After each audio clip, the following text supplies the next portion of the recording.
gentlemen, I want to thank you all for coming. It's been an incredible year looking into the Pentrych incident, and I think that what you've just seen from Caz Clarke clearly demonstrates that. Now, there are not many people who will go to this length to come out and speak about an event like this. And as you've already seen, Caz has told you that she's been threatened and that many people have tried to tell her, maybe not directly but indirectly, don't talk about this or certain things may happen. But she's been compelled, she's been very brave, and she has just been an absolute fantastic witness. As you saw from her presentation, she has provided a lot of detail, a lot of information, and one of the things you got to see was her polygraph test. And as you've already been told, she fought very hard for this. I was actually there one time when someone agreed to test her, but then later on decided not to. But then Caz finally did find someone. You saw the results. She was tested 3 times on multiple questions, and she passed. As you know, she was truthful with no deception indicated. Now, as for me as an investigator, or for any investigator, this makes Caz Clarke an excellent first-class witness, because not many people will actually be willing to undergo a polygraph test, let alone find someone with the determination she put forward to actually prove herself as being honest. Now, some people have said to me online and other places where I've given these lectures that a polygraph is not valid. Well, I say nonsense to that, because the one thing I know about polygraph tests is that it's designed to detect fraud or deception. And in this case, there was none. And I will say this, we've been doing this investigation now for over a year. Hundreds of questions, lots of talks with Caz and the other people who have witnessed many things, the other one being Dave, for instance. But Caz is the one that's been the most forward.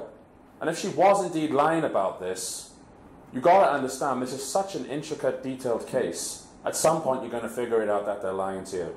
In this case, it's the opposite. Caz has been straight up forward from the very start. And to do what she's doing, I think she's very brave. Now, as you heard, this incident took place on February 26, 2016. SUFON didn't get involved until beginning of October 2017. And there's a reason for this. We tried to find Caz Clarke. I was actually at the Rich Planet event when she gave to the audience what happened that night during the Q&As. But the trouble was that she was being swamped by so many people that I couldn't possibly get to her at that time. But I thought, it's okay, there's bound to be a story online sooner or later and we'll get it that way. And there was. The Wales Online article came out. Caz Clarke had been making a comment. And I knew she was using a Facebook account because that's how that comment was getting on there. But when I actually went to Facebook to find her, couldn't find her anywhere. That's not because she wasn't on Facebook. It was like someone was intentionally keeping her away from us, keeping her name or account suppressed some way. I went to many other groups. I asked many other people, could you please find this lady? I really would like to talk to her. Because it's not until you actually speak to a witness or witnesses that you actually have an idea of what the case is or how you're going to move forward. But once we finally got involved, myself, Mike Maunder and Emlyn Williams, along with Caz Clarke and her friends, we began to really nail this case down to what really happened. And once we spoke to them, got statements and various other things, it was a case of, okay, we have to now do an EMF test. Anyone who's ever been involved in a case, a UFO case, or even read about one, whenever these craft appear, whether it's in a farm, a field, up on a mountainside, you take an EMF meter where this thing was, you go into the zone, and suddenly there's a difference in the actual electromagnetic radiation. That's something to do with the power of this craft or what makes it go. I don't know exactly how it works, but when you actually look at the history cases of others, this is what actually happens. So we decided to go into these fields, take an EMF meter with us, and just see what we could find. Now, this is the EMF meter that we used. It's a very basic model. You can get it from any electronics store or online. But one thing that it is calibrated for is indoors and out. And the unit of measurement that it uses is what we call, or what is called, microtesla. I will get to that later so you can understand better what I'm coming at. This particular one, with these red flashing lights, flashes at 0.4 microtesla because according to the studies from EMF, anything about that level or above is harmful to humans. And long-term exposure causes you a number of problems. Now, also, the one thing that we needed to make sure of when you're actually scanning these fields is that you're not getting false readings or a false positive. And as you can see, there is Mike Maunder there with a metal detector, making sure that there wasn't anything underground, like underground cables or maybe some old metal pieces that may have been given us a false reading. It is possible, but we found nothing. And the funny little story about this electrical line is that Emlyn, one time, he was actually using the meter like this. Looking down, not up, yes. And he thought, wow, got a hell of a reading here. That's the one by there, look, 1.56. And I was like, look above you, Emlyn. But at least that told us it was working. At least that told us that was like a good field test for us. Anyway, these are just some of the pictures that we took during our many times in these fields. This particular tree is of something of interest, I find, because it shows the classic signs of EMF damage. And this is the path of where this large craft would have passed over. And it looks like that this particular tree has had some damage. But if that's not enough to show what we're talking about, when we first started to scan these fields, just to get an idea of what we were looking at, this particular bush here, you can see along there, it's all nice and green.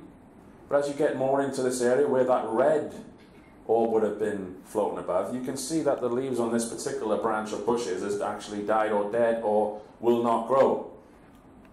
It's like something specific. And we found a signal right there, and I'll show you on a map later on. But this is probably the most interesting of all the observations we made from the Pentrych fields. This is what we call the bald patch. It's a very sizable area. It's starting to grow back now, but if you look at it here, you can see this very dull green, very distinct patch amongst all these weeds of grass. Now, one thing I understand is what gives grass its colour and allows it to grow is something called, I believe, chlorophyll. And what happens when these particular craft get involved is that they tend to suck the actual chlorophyll out of the grass, or they seem to cut it off somehow. Affects it greatly. And you can see there the borders along the field. This particular gorse bush here has undergone EMF radiation of some high intense energy. Now, what you have to understand is that in this particular area, this is where Caz Clarke has told us many times now, when that corner of that craft moved across the field, and that hand of lightning, as she called it, like it was trying to stop itself from falling to the ground, came out like that. This is exactly the area where it was. That exact area. And I tell you another story with Mike Maunder. He was standing in this field when we were actually mapping this out. It's just about the point there, the highest point. Holding the meter like this, don't even have to move. And the thing was going off at near enough 1 microtesla. That's actually very high for an outdoor signal because that's not occurred naturally. And it's just going off like that, 1, 2, 3, beep, beep, beep, beep, just not doing, it was just a very high signal. And this was 21 months, 22 months after the actual event, and even now, 2.5 years, nearly 3 years after the event, there's still signals in that field. Not caused naturally, something artificial. Now, once it became clear that we couldn't possibly just mentally map it out, we had to go into these fields, do what we call a grid search, just going backwards and forwards along all these fields, up and down, left and right, trying to find out exactly where this thing was going off at the 0.4 mark that we were getting. And what I will draw your attention to is the very long yellow line that follows all the way up and then sort of curves over and ends up right in the bald patch there. Now, when we first started meeting Caz and Dave, Caz in particular said that this thing, this huge pyramid craft, had followed from the one corner of the field and moved across and then back, and then that hand of lightning came out. Now, she told us that before we even found this. which is something that corroborated not only what she saw, but with fieldwork investigation, you can see some of these signals are very high. They go up to 0.59, some of them go to 0.77. Those are the ones we just logged for that day. Other times we would get them about like as high as 1. Very, very unusual indeed. And you can't naturally put that kind of signal in there. You know, no one person or a group of people is going to come along and just leave a funny trail for us to find. It's not that easy to do. You can't do it. This had to be something large and unprecedented, like what you saw, what Caz saw that night. Now, once we had an idea of how big this trail was, we could sort of make some estimates as to how big this thing could have been.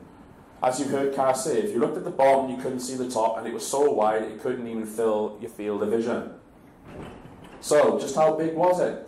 Well, if you look from the bottom corner there, just up to where that tree was you saw in the earlier picture, the distance measures around 282 feet. That's when it's standing upright. That's the width of the craft on the bottom there. Now, something to look at here is that when this thing starts to turn, and this could have been an estimate of how wide it was, you're talking 531 feet. Actually an incredibly large craft on its own, but Caz will tell you that this thing was much bigger than that. If you map out the whole distance from Ball Patch down to the corner, you get a distance of 963 feet, or 294 meters. But I thought it would be interesting if we just closed it all in, filled in the space, and see what kind of square feet we actually got. And as you can see, you're getting somewhere close to 46,884 feet.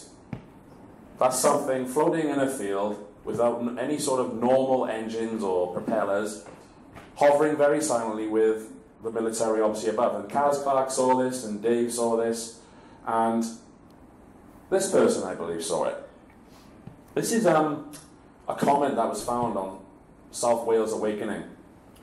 About a week after the Rich Planet Q&A, where Caz had told that audience what had gone on, because as soon as Caz told that audience, people started going for the mic and wanted to say what they saw that night. Somebody heard helicopters flying around. Some people said the hospital had shaken, the Royal Glamorgan Hospital. Lorries or something was on fire, turned over. But this particular person made a rather interesting comment. They call themselves Mike Henry, but I don't believe that's their real name, because we've searched for it. This person obviously lives in Pentrych, but there's no Mike Henry living in Pentrych, because we've looked at electoral registers and maybe just tried to go around the area and see if anybody knows who this person is. Now, I'll just come out a little bit because I can't see, but he says here, after the article was online, Wednesday afternoon, I noticed an AWACS radar tracking plane circling our area while I was cleaning the car. An AWACS being an E3 Sentry, as we call it here in Britain. But by 1 a.m. Thursday morning, started to get a bit worried as to what was really happening. Anyways, he fell asleep, and guess what? He was still there the next morning and all day and into the night. So he's there from all of Thursday, going into the Thursday morning, leading up to the time when this actually began to happen. And if you come down here, he's now talking about walking his dog, and he starts to see what Caz and David actually seen. He says, there were now 5 large planes, all in the same circle, so watch because I thought it was strange. Then, or with that, a bright red pulsing light, then another, and another, which formed the shape of a triangle, came down from the clouds. That's exactly what Caz Clarke told you now, but we didn't know anything about this until October 2017, and this person is putting a comment up on a South Wales Awakening article just 1 week after it happened. There's no way he could possibly know that unless he was there. But he goes on. He says, it shows now the full outline, and this craft had dimmed down black, and then red and green orbs came from within the body of it. At the same time, a green orb shot up in the middle of all the circling aircraft, and it started pulsing very fast, and then slowly headed northwards, going off to Lantrissa. As Caz said to you, this thing got the attention of the other planes circling above, which then moved over to the Lantrissa area. He goes on to say, he's gone home this time now because he's very shaken by it. But he says, it was about 4 a.m. There was an almighty explosion in the distance, followed by a second. About 3-4 seconds later, whatever was going on, the MOD were very involved. He doesn't want to be found, but he says, whatever was going on, the military, you'll say this, one thing, they knew that was coming. I agree with that. I agree with that, and I'll show you later on, but I definitely think they know how to track these things. So Mike Hembry is a very interesting person. Now, I don't know if it got mentioned, but there was a lot of things that we have on the website and in the statements about strange weather anomalies happening in the very areas where these craft appeared. Not just in Pentrych, but in Smilog. Smilog being where the impact site happened. This is a chart, a weather chart of the very week that this went on. Nowhere in there does it show any kind of snow, blizzard, or icy conditions that are going to occur. But what you're going to see now is a video taken the very next day up in Smilog Woods where the impact site was, and you decide what's going on here, because according to the other witnesses who came and sort of filmed this event, the snow that they saw was like marshmallow balls, or like what you see in one of those seated cushions, polystyrene balls. It's kind of like that. It didn't melt in your hand, it was like very marshmallowy to the touch. I'll just play this video.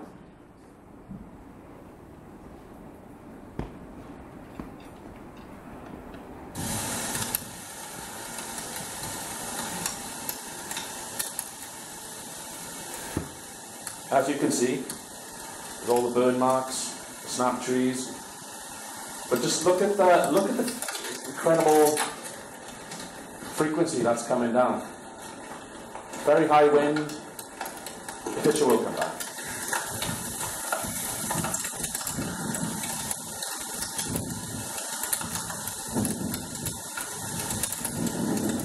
This happened nowhere else. You could have been walking down the path of Smilog, it wouldn't have happened. If you're in this area, that's what was going on. Localized, focal to the area. And the same with the ball patch in the Pentrych fields.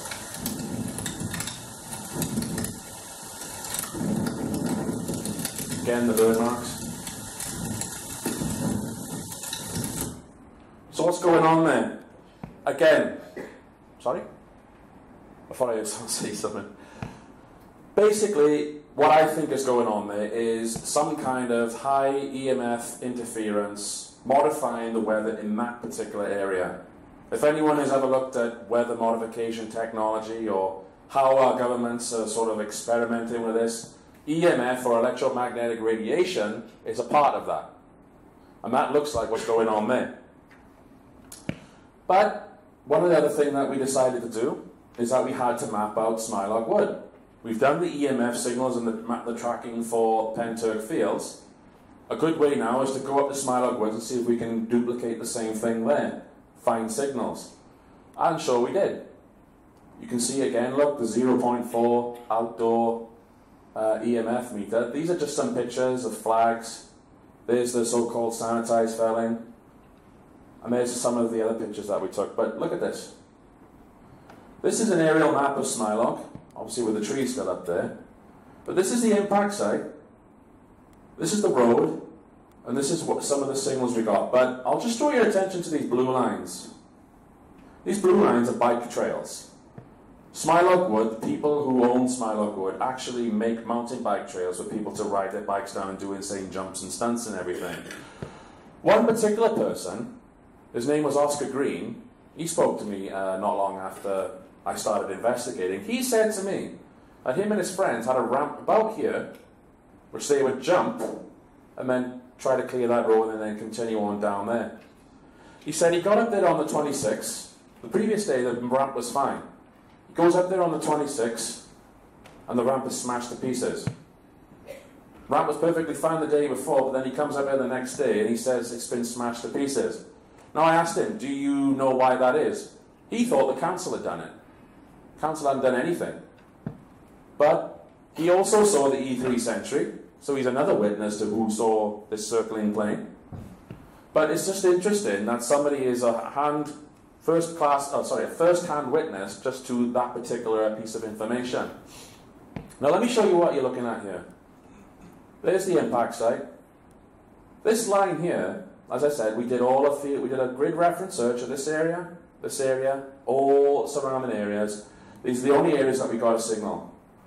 I want you to pay attention to this yellow line, because if you follow it back, as you saw in the line on that graph with the hospital earlier, that's exactly where the line goes back to. Right back to the Royal Glamorgan Hospital, right back to the Common, indicating that something that was giving off EMF signals caused a loud explosion over there and then went flying in here and impacted that area. Why do I think these signals are there? You may be asking this yourself. Well, they shut down the Smilock Woods area. The army shut it down. They shut the roads down, the paths down, and basically they kept it there all night until the sunrise.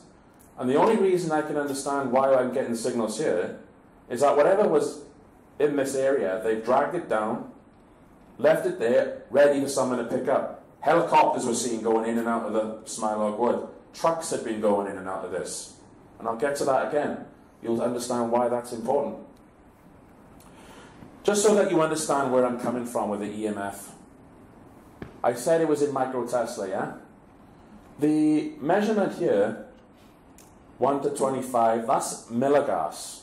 That's another unit of measurement for electromagnetic radiation. If you convert it, it's just divided by 10. It's 0.1 to 2.5, and that's microtesla there.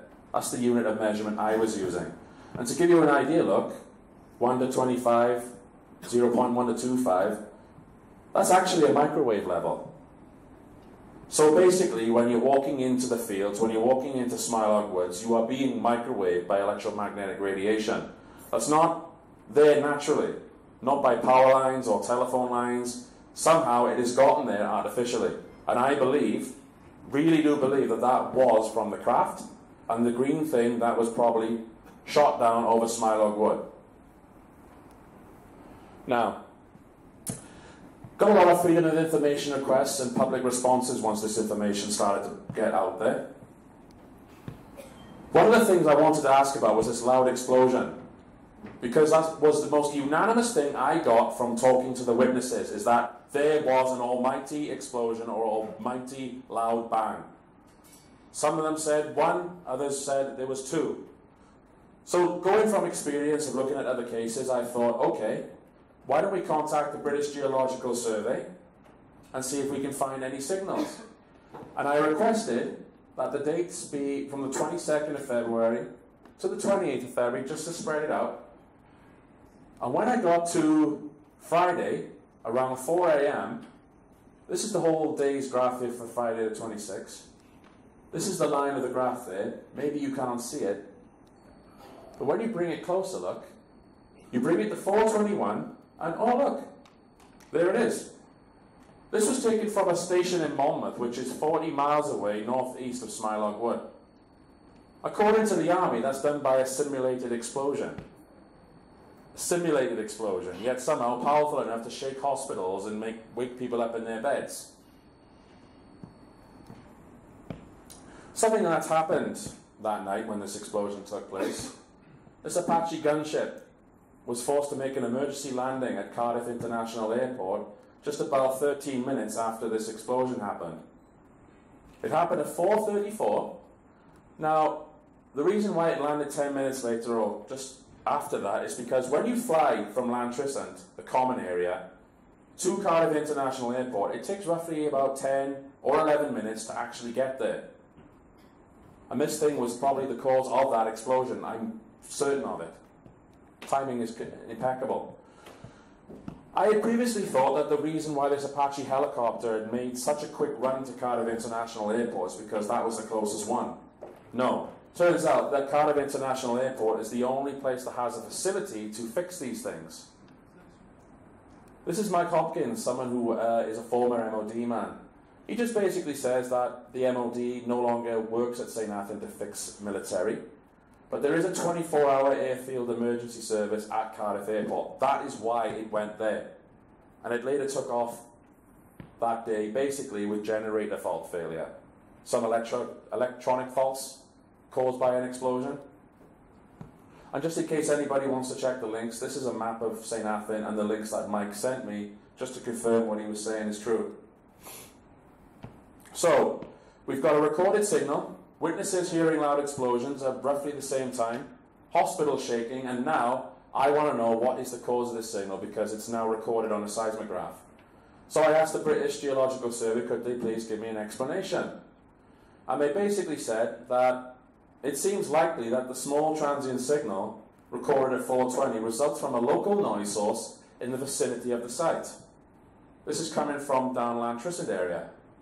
And as there's no other people working that day, there's no quarry explosions going on, there's no heavy construction, it's right in the early hours of the morning, the only source of that explosion can be the military. And basically there's a couple of questions that we've asked the Ministry of Defence. You know, like why were they conducting metal searches as you saw with Caz? They claim Section 26. I was more interested in why they had a presence of an E3 Sentry, not one, but two. There were actually two there, and I'll prove that to you. They said, again, Section 21, not in the public interest. It's just a military exercise, according to them, and they're telling me, sorry, I'm not going to tell you why those things are there. Especially one of them being NATO. And also now, I said, can the MOD please provide any details why this helicopter, Apache gunship, which is one of the most reliable helicopters in the world, one of the most powerful, somehow was forced to make an emergency landing on a routine military exercise. They basically said, yeah, it had a cockpit generator failure, but they're trying to tell me that the reason why that smoke was seen in that area for a long period after this explosion happened must have been from the helicopter. No. That thing has already landed at Cardiff International Airport, and whatever the source of that smoke is still around the common area. It's not that. They're basically trying to fob me off, and I'm not having it. Right, this is Linda Moulton Howe. We had some contact with her in December 2017. She saw our case, and Linda has had a long interest in looking at the military involvement with what she'd call the UFO or alien presence. She's convinced that there is a secret war going on between humanity and extraterrestrials. And she's basically took an interest in that case because it works with her life's work as well, her career's work. Basically, she said this: Gary, I think what happened in Wales in February 2016, a year ago, was not a southern leg of the Scotland border military exercise. It has all the earmarks of what whistleblowers have told me since the 1980s and 90s about a secret war between human military forces and an alien presence. But how to prove it firsthand if any military won't go on the record. However, you and Caz and Mike et al. Have all laid out more than most cases have, and I am looking forward to broadcasting their files in Coast to Coast, AM Thursday, December 21st, 2017, and whatever feedback she gives, she'll forward to me and Mike and so on. And she also makes a nice point here. Caz is to be commended for coming forward with her intelligent and detailed observations. Please give her my best. So let's give Caz our best, shall we? Well worked. And that's just the Coast to Coast show that was broadcast later on that time. Somebody listened to this show. Somebody who worked at the Royal Glamorgan Hospital and actually emailed Linda themselves. And she passed this email back to me. And I'm going to read all of it out because there's a lot of information here. It says this: Hi Linda, I was listening to your very recent December 21st show, 2017, which included yourself talking to Gary from Swansea UFO Network about the incident of high strangeness in and around Lantrist, South Wales. I was on duty as a nurse at the hospital that night, and I can explain what I experienced. I must add that I no longer work at that hospital, and I'm in fact no longer working in the NHS, and it is only now that I can contact you regarding this matter. I believe it was around 2, although it was more closer to 4, when I heard an extremely loud explosion, which sounded like it was right outside the hospital. This was then followed by a smaller explosion, which sounded a little distance away from the hospital. I was on duty with 2 other people who heard exactly the same as myself. I have combat experience in the British Armed Forces and can tell the difference between a bang and an explosion. After hearing these explosions, I automatically thought that it was a terrorist attack, as this is a sign of the times we are unfortunately living in. I also contacted hospital security to find out if they were aware of what was going on. Suffice to say, they had no idea what I was on about. I then went outside the hospital to the entrance, and the smoke that was around resembled a foggy night, and it is correct that the smell of sulphur was all around. I didn't see any lights, but there again I wouldn't have seen them due to the smoke. I did, however, hear a lot of noise sounding like aircraft and also helicopters. I had to go back to my workplace very shortly afterwards, and that was where it ended for me. I phoned security again and asked them if they had any information concerning what had happened. They told me that it had been a military exercise and that was it. I don't believe it was a military exercise at all. Basically, for the same reasons, Gari Jones, a member of the staff, informed me that all the roads in the local area were closed by the police, and I can assure you that they must have drafted in police from outside the area. With the cutbacks in the police forces, there are not many on duty at night, and they number around 10 constables and a sergeant in that area. The only mention in the media of the military exercise was this Wales Online news app. The media here is the same as the rest of the UK, in that it has its own narrative and agenda. I don't believe we will ever get to the truth about this incident. To give you an idea of where I was that night, if you go to Google Maps, find the Royal Glamorgan Hospital, go to the satellite and you will see the roundabout just about the hospital. As you come off the round of the hospital, turn left, and there I was at the end of the building of the tertiary. This is where that person was, looking out the back. There's the common, there's Smilock Wood, that's that line of trajectory you showed earlier. Basically, this person is right over the area where this thing would have been shot upon, or something was shot upon, and then heard that explosion around here, which shook this hospital, and then a few seconds later, ended up over there. This person has heard the explosion and the second one, indicating that something has either been shot at and then later impacted something, as we have basically proven that. So, I wrote to the Royal Glamorgan Hospital, the Cumbernauld University Health Board, which runs it. I just asked them basically, what notifications were you given of this military exercise? Because that was the story we kept getting. Did they have any records? Did anybody phone them? The basic things. They said to me, no emergency measures, services and procedures were undertaken, as no information was passed to the Royal Glamorgan Hospital about this exercise. There's something interesting that a woman said, or I think it was a woman. Basically, that person said in their email to Linda, she phoned security first and they didn't know what was going on. And then later on, she phoned security again, and now they're being informed it's a military exercise. So who's basically telling the local area now that this is nothing more than a military exercise? Somebody was shaping the story right after this incident had taken place. So seeing as Smilock Wood was something heavily involved, I asked them basically the same sort of questions. Could they tell me why Smilock Woods was closed? What exactly was it the reason the military were there? Whose authority was it to close it, and why were roads around the area also closed?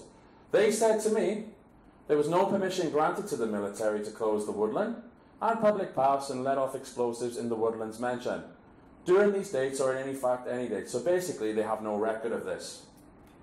So I wrote to the Royal Mint, seeing as it had been suggested by Richard D. Hall that this exercise involved the Royal Mint. So I actually said the same thing. Can you just give me any idea of how you were notified? Is there any sort of records? You know, just the usual. What procedures did you take and everything else? He said this. Whilst we received prior notification of the training exercises you referred to from the Welsh Extremism Counter-Terrorist Unit, the Royal Mint had no involvement in the respect of the exercise whatsoever, and our premises were not used in any way. So they had nothing to do with it. So that's case closed. So, seeing as there were reports of fire and smoke and sulphur and explosions, I thought maybe the South Wales Fire Service must know something. Because if you're in the local area and something's going wrong, the emergency services have to be notified or would be interested in getting involved. Basically, they said the same thing. Following the investigation, the service holds no information in relation to the matter detailed in your request, so they don't know. So by this point, I'm getting a little frustrated now because it seems no authority in the area which was supposed to be a routine exercise, which would have been notified long before this thing happened, I thought I'll write to the police. It's the only people who would probably know now about the road closures, the Smilock Woods, the explosions and everything else. So I did make a much longer reference to material and things that they would have had, calls, records, paper, documents, that sort of thing. When they got back to me, this is the response that they gave me. They're basically saying that your request is being considered and I am not obliged to supply the information you have requested. The reason is Section 14, Paragraph 1, vexatious requests. And if any of you don't know what that is, it's saying causing or tending to cause annoyance, frustration or worry. Right, so I'm asking about a road closure that happened 2.5 years ago, which is supposedly a normal routine military exercise, and they're telling me that it's too much of a bother for them to find out who gave the authorization to close the road, seeing as that they are responsible for law and order and the safety of roads in public in this country. I think they know something and they're not telling me. I have actually requested an internal review for this and they seem to be ignoring that, as they always do. Right, so as you can see, a lot of the actual authorities didn't know anything. So, we're dealing with the military now. The military are heavily involved in this. We are told it's an exercise. So I've just made this question here. When you look at this evidence I'm going to show you, I want you to ask yourself, was this an exercise or real life? First thing I want you to look at is that when I went to the MOD's actual website for listings of actual training exercises, I found a list of everything that they had running that week. But interestingly, when I got to the 25th of February 2016, they've added it, but there's no commence date for it. It's like somebody just slapped it on there and no one was none the wiser. You can see for all the others, they've added it, there's the commence. They've added it, there's the commence date. This one here, they've just stuck it in there and hoped that no one would notice. And it's the same with the RAF. They normally have operational low-flying training timetables and calendars and everything else. They've stuck it on you, but they haven't interested who is the RAF going to be involved. Is it a low-fly training exercise? Again, it's like someone just put it in there and just expected no one else to notice. So it's been nearly 2 years since this event, but I remember not long after it happened, I was investigating this, just online, searching, and I put a little post on one of my Facebook pages and basically thought none wiser of it until I went back to check it, because I remember someone saying about this. This is Paul Gillian.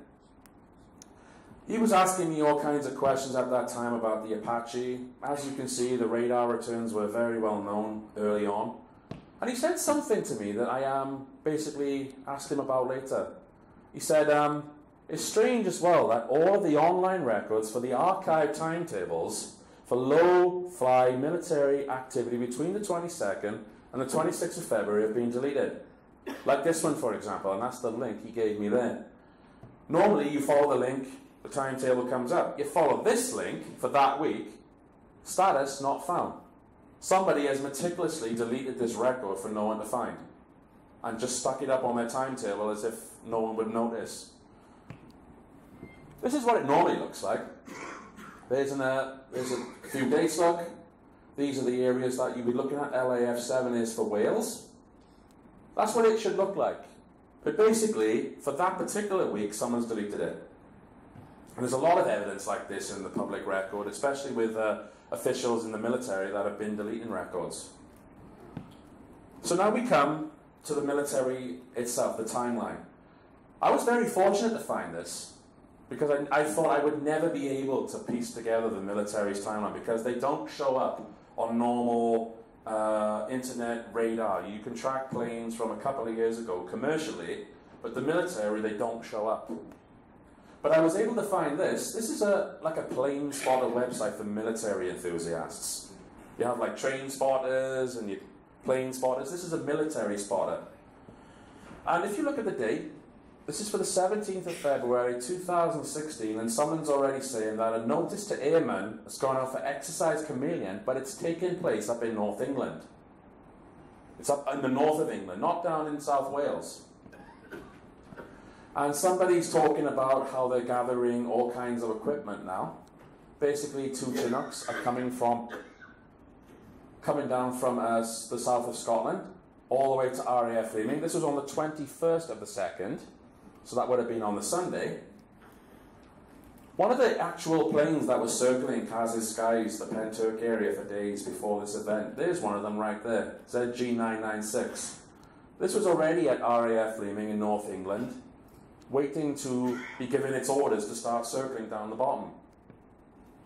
Now, by about Monday, a lot of these call signs were actually involved in the exercise chameleon that took place, or the so-called alleged exercise, down in South Wales. These are all of them, but there. And as you can see, these planes again, these ones are now actually making their way down to South Wales. And also something else I wanted to point out, this is again on Tuesday.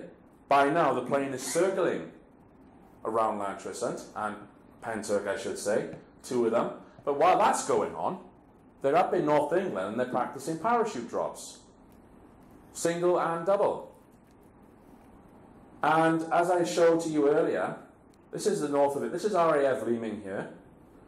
This plane is taken off on Tuesday at around 20 to 6. It's down in Plymouth. It's down in the Cornwall area here. And interestingly, it's circling around, stops, and then goes somewhere else, and finally decides it's going to spend the rest of its days until this craft appeared, the large pyramid craft, down over Pentrych. And there's the other plane, ZG996, now getting ready to join its friend down here for the next 3 days. Now this is something I decided to put together because it became clear to me that other cases that I have looked at where military had been involved, some very well-known cases where the military were on site, ready to engage whatever was being appearing there. These are some of the most well-known cases: Berwyn, Nottingham, Rendlesham. These are all colour-coded, look. But what's really interesting is that somebody who done their own research, these are arbor lines for like ley lines or energy centres of the earth. You see here, Plymouth is very well represented in the Cornwall Truro areas. There's Cardiff, look, Pentrych. There's another case that I've been looking into. But what's interesting is how all these major cases where military involvement and bases are close to them appear on these lines. Some people think that's not very interesting, but I find it very interesting because the more you look, the more it appears true, because there's Wilsthorpe up there. Now there's a gentleman called Paul Sinclair, who's a UFO investigator and paranormal researcher, and just last year the Express put out an article of a case that he'd been looking into that happened in September of 2009. And the reason why I've concentrated on this for a second is because this particular case has so many similarities to the Pentrych incident. And what I'm finding is that the military seem to have some kind of format or some kind of way of dealing with whatever it is that's in us guys that doesn't belong to us, of course, the alien presence. And he said, but there, look, one of them said there were 30 to 40 vehicles above and below the sea, and it was bubbling, and there was banging and crashing, and there was silence, and there was also electricity coming from these things going into the sea, like electricity coming from the large craft in Pentrych. And also, what's interesting is that there was the appearance of Chinooks and other jets and military that landed on the ground and secured the beachhead and basically moved people away. But one reason I've highlighted this is because this gentleman, Paul Sinclair, he's basically asked the MOD in a Freedom of Information request the same sort of questions: why were you there? And if you look at the responses he's getting, it was a routine military exercise, no live ammunition was used, any explosion here were controlled detonations or simulated ammunitions. And the reason why they choose these locations is done because of the landowner's consent. This is what the military said to me, and pretty much the same thing. Blank, simulated ammunition, which mimics the sound of gunfire. Basically, alternative locations with the agreement of the landowner. This is just an automated response. Nobody is actually personally at this machine telling me, answering my freedom of information requests personally. It's just an automated response they send out to people and basically send you on your way, fobbing you off, basically. But I just want to get back to the military timeline, because now we're starting to see the appearance of the Chinooks and the Apaches. This is on the Tuesday again, the 23rd of February up in North England. Now by Wednesday the 24th, that plane had been circling for a full day, and the other witness, Dave, that Caz mentioned, said he heard the plane keeping him up, basically annoying him. He decided to write to the MOD and say that woke up to the same noise as we all went to sleep, once again stayed circling all day and did start to wonder, are we under some sort of threat with world tensions as they are? That night, went to bed and the sound of the plane echoing over our houses. By 11:45, I was pissed off with it, so I decided to email the local MD a shitty email about their plane keeping me up and my neighbours awake. They didn't reply to me or my email at all. But of course he wrote one to Wales Online, and they knew 2 days prior that this was going on. So now we come to Thursday night. Finally, officially, a NOTAM, a Notice to Airman goes up. It's pinpointed on Lantricent. It's basically covering this whole area, 5 miles in every direction. And it's going to run until the 26th of February, the next morning, till 7 o'clock. Now, they didn't just shut down this airspace. As you saw earlier, they shut down the entire airspace. By this point, they know something is coming and they're ready, because this is now at the edge of the beacons, the Brecon beacons. This is on the same website. And remember what I showed you earlier about those call signs on those planes? All this, along with the Apaches, the Chinooks, the E-3 Sentries, the other 2 planes, at this point there's about 20 or so vehicles in the air at one time. And I want to draw your attention to something. What you just saw with the last 3 days in North England, that was a military exercise. Done in daylight, with everyone doing their own thing, one after the other. It never happens all together. Never. Except, of course, if there's a real event that they want to take care of. Now, this is a Friday morning at Bryce Norton. I went to their actual website, another one of those military plane spotter websites. These people know how to find out what tail numbers they have because they have certain radios that scan for this kind of equipment. That's one of the E-3 Sentries that was involved, and it landed on Friday morning. As you can see with their look. It landed on Friday morning after spending the night here. Now, how do I know the NATO one was there? This is the one from St. Athan that people keep an eye on. That's the actual log for Thursday morning. That's its tail number. That's the actual plane. You can type it in on a Google image search, and this is what you'll find. And as I've already shown with the Mike Henry comment and the guy whose ramp was destroyed up in Smilog, this is confirmed. This NATO plane was actually involved. So why is it that we've got 2 of these small light planes circling for 3 days along with the E-3 Sentry, supposedly involved in a military exercise?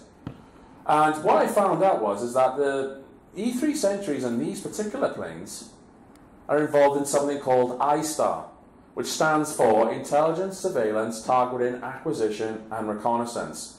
Basically, it's like a control command center in the sky giving up-to-date information for their forces on the ground or in the air or out to sea. If there's an enemy threat that they want to take care of, these are the people who would be involved in dealing with it, basically guiding their men to deal with whatever threat they feel is necessary. Now, I've listed there some of the E-3 Sentry's capabilities. It has land, sky and sea radar, satellite surveillance, electronic jamming and scanning equipment, air command up-to-date information, as well as technical support, targeting of enemy and countermeasures. That's something you can find out about that from here. But what's interesting is this plane. It's a very old plane, but it was brought back into service some time ago and fitted with all kinds of new equipment. And despite my best efforts, I cannot find anything out about that plane except its tail number and that it has some forward-looking infrared. It's got special sensors on it that is so secret that if you go to this website here, this person will tell you directly. It's so secret you don't know what it is. And yet it was in this area for 3 days.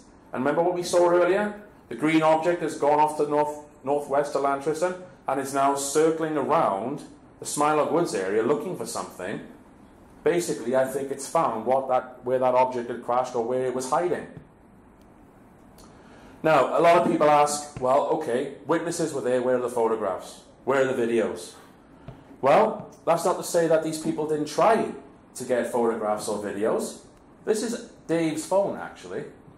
And he said he took his phone out, he tried to switch it on, and he tried desperately to get it to take photographs or switch on. He took the battery out, put it back in. For some reason, this phone just would not switch on. It was like something was intentionally stopping it from switching on. And I reckon it's because either the E3 Sentry or that small plane that's circling above sending out some kind of signal to disable it. Because the very next morning, Dave had actually taken photographs of the metal that was on the common road, and not long after this event, as Caz has already told you, both their emails, their phones, their laptops, computers were all hacked, and all important information relating to that day that could have shed more light on this disappeared. A lot of other things disappeared, like personal photos, but they came back. It's the more important information about that particular night that's never returned. And since then, he's been trying to get this phone to work by sticking new batteries in it, putting a new charger connector on it. For some reason, I mean, it shows the light for charging, but the phone will not switch on. It's like something has fried the electronics and he doesn't know how. But my guess is it's the E3 Sentry or one of those planes with that technology I can't find out about. But that didn't stop Dave from trying to give us some idea of what he saw. Because it's interesting when you read the statements of Caz, she never saw these multiple orbs coming from within the body of this craft. She saw the hand of lightning and was looking at the bottom. Dave saw this, and they both saw the green orb that was hovering above, and he's very kindly done like a sort of animated GIF for you to look at. This is how it appeared, look. Started to come down, then it gets brighter, then all these orbs come out of it, then there's all the other colours, and then... do you want me to play it one more time? Yes? No? Yeah. Just to let you see? Because what he's describing is pretty much what Caz has described and Mike Henry on the road of Tinnacoid Road was describing. Again, look. Then it lights up. All these multiple orbs start appearing out of it. And that's basically his drawing as well, which he's done for us. But wouldn't it have been amazing? Can you imagine how good it would have been to get that video? Probably would have been the most earth-shattering UFO video evidence of anything. But obviously someone didn't want that to happen. Again, and by now, these helicopters have taken off. They're all in Lantrison, they're all in Pentrych, they're all circling around. I'm just going back to the time. I'm just bringing you back to this because there's something now that you have to realise. Again, we have the explosion, as with the seismic signal and eyewitness accounts. We have this helicopter which has now made an emergency landing at Cardiff International Airport.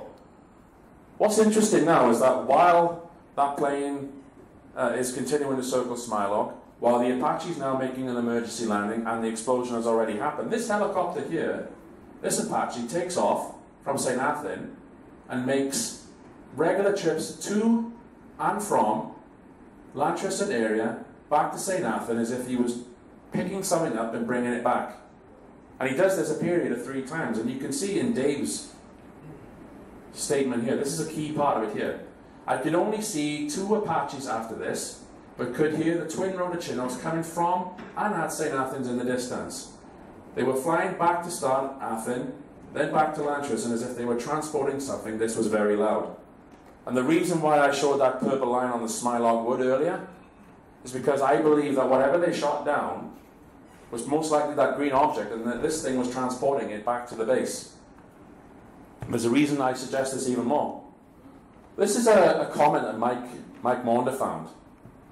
This is a person who'd been following our work, realised that we were onto something very interesting, and he's basically saying that the Apache gunship that landed at Cardiff Airport was something of interest, but he's also, this part here, he says something that was also very interesting was the arrival and departure of a plane designated BAE 146 from RAF Northolt. Nothing out of Northolt is boring, and flights from there to Cardiff Airport are very, very rare and unscheduled. That aircraft does not only fly high-level benefits claimants, Its call sign is Kitty Hawk, it's UK military specific, and it moves all sorts of people around. You're talking the very high brass people now. And there it is, but there, that's the plane. That's its actual record. It landed on the very same day, the 26th of February, but in the evening, at it's almost coming up just after 5:30. And it stays there for about roughly 2 hours and takes off sometime around 25 minutes past 7. So I've just got to ask yourselves now, why is this plane, which very, very rarely makes any kind of stop at this RAF Athens base, which carries the most high-level claimants around, coming to this place where a routine military exercise is, but turns out to be an actual UFO interception by the military? None of this makes sense. The excuse of a military exercise does not fit this. So let's just look at some conclusions. I mean, we've got evidence of powerful explosions, smoke and sulfur smell. We've got broken trees and canopies. We've got the Royal Glamorgan Hospital shaking. We've got EMF evidence, matching course and directions. We've got a polygraph test showing truthful and no deception indicated. We've got the MOD not acknowledging the presence of ZG996 or ZZ418 to this day. We've got closures of roads, including the M4 motorway, strange weather anomalies such as the weird snow, a massive military and NATO presence, which is never usually found in normal military exercises, seismographic signal which confirmed the explosions, strange men in uniforms carrying guns and wearing forensic suits, hacking of phones, computers and emails. And just to help you summarize this all up, I'm just going to read this out so you understand how this comes to be. Right. According to the official sources of the Ministry of Defence and local mainstream media, the cause for the activity on the 26th of February 2016 in Pentrych and Llantrysson was the result of a routine military exercise codenamed Chameleon. However, let's look at the evidence and see what has been established. If you consider what you have heard from Caz Clarke and how the experiences that transpired that night, her testimony which was proven truthful, provided in the form of a certified polygraph test that she witnessed that night, has to be based on fact. You've seen the radar returns showing the two planes that circle the skies of Pentrych and how they've never left the skies alone for a period of 3 days and nights. And despite evidence of their presence, the MOD has never offered any explanation or even confirmed that they were there. Now you've seen how a normal, routine military exercise takes place. Typically, it's over a couple of hours or even days in broad daylight, with individual teams and vehicles, never all at once. This did happen, however, on 26th of February 2016. Multiple helicopters and planes ranging from Apaches and Chinooks to E-3 Sentries were all airborne in Pentrych, ready and waiting for whatever action they were waiting to take that night. The evidence you have seen from Caz Clarke and myself shows very convincingly, once the huge pyramid-shaped craft had appeared in the fields, the military leapt into action. We may not have been able to witness firsthand the pyramid-shaped craft or the multiple orbs emerging from within itself, or even the two that came over to Caz and Dave to scan them whilst the plane circled above. However, we can show that the EMF readings demonstrate clearly the path that the large craft took across the two fields, which was explained by Caz and Dave prior to myself, Emlyn and Mike doing any scans of the fields whatsoever. Electromagnetic radiation has long been a signature of the UFO investigations, as proof to show the presence of unidentified aerial phenomenon. And if that wasn't conclusive enough, the same signals were recorded at Smilock Woods, which led right into the impact area from Llantrysson Common and Royal Glamorgan Hospital. Coincidence? I think not. You've seen how the green orb that acted like a scout went into the direction of Llantrysson once that large craft had vanished from human sight, which brings us to the explosions over the common. This was unanimously reported by every witness we've ever spoken to. Seismological data confirms this, that indeed at 4:21 a large explosion took place. Right at the time, witnesses felt this, and if you were a patient in the Royal Glam, you felt it also. If that was not proof enough, FOI sent to the MOD specifically asking them why they were conducting operations in Llantrysson shows that they are unwilling to come clean about these events, either by citing a standard operation or claiming Section 26. Continuous questions are raised as to why. Seriously, why? Why they chose Pentrych and then moved this so-called exercise over to Llantrisant. Not before training up in North England, by the way. Only then after they closed down the Smilog Woods, whilst men on the ground searched and cleared the area. They cleared the area of whatever it was they fired upon during this time. Now the MOD have stated that this is done with the landowner's permission, yet normal military exercises are, and I repeat, are done with the local residents being notified. You do get a notification. Yet, as the evidence shown, both the MOD and the RAF did not list either of these exercises and even went to the trouble of deleting them, as you saw with the Paul Gillian slides. What you also have to consider, is that the snap trees, weird snow and bird marks in Smilog, as well as the ball patch and damaged trees in the fields of Pentrych, this is evidence of EMF effects when they do not occur naturally. Also, who were the men in the fields? Despite being confronted and the Council of Cardiff being asked about their presence, no such records exist. And why? Ask yourself this, why? Why would a team working for Vodafone carry machine guns and need high-tech scanning equipment to look for mock mines whilst wearing white forensic suits and having a commanding officer? Don't make sense.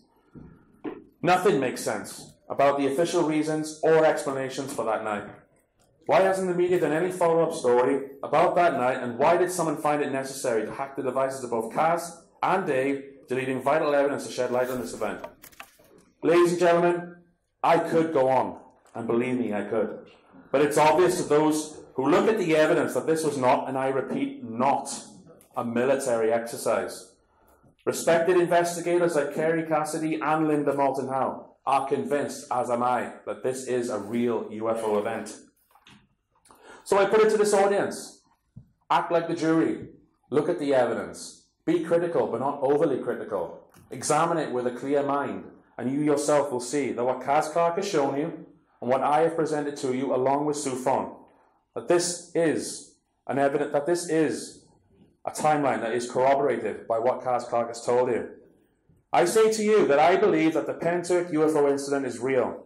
What we told you happened is true, and that was not a military exercise, but a real-life military operation to ambush an unexpected interdimensional craft that appeared on the 26th of February in the fields of Pentrych. Ladies and gentlemen, thank you very much.